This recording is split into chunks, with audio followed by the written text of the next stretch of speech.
I'm here with Vivian Schiller, who's the Executive Director of Aspen Digital at the German-American Trade and Tech Conference. The disinformation environment poses an increasing risk to democracies. What can Germany and the United States do to fight disinformation?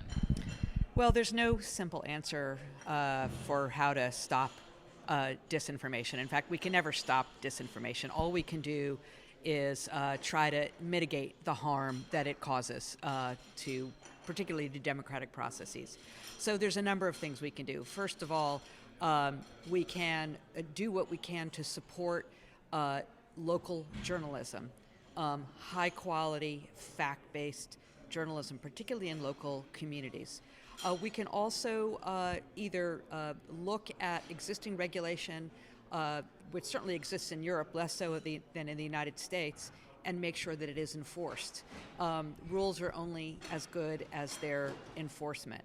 The third thing we can do is educate the public. This is a longer-term play, but to make sure that that kids and adults, for that matter, have the kind of grounding in civics education, civic literacy, media literacy, in order to be good consumers of the information ecosystem that surrounds them.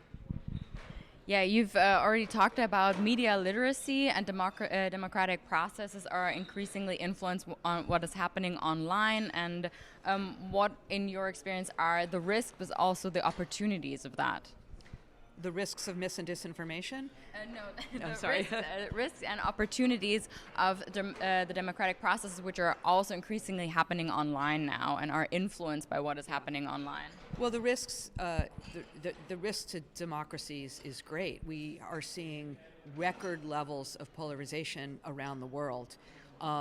It is not a coincidence that this comes at a time when mis and disinformation, which of course has always been around, can travel at record speeds and is amplified by platforms who have a profit motive to feed us provocative information, because that is proven to be what people want to click on. If something makes us angry, if something sort of amplifies our, if something represents our worldview, we're going to be more likely to click on it. And this just drives communities farther apart.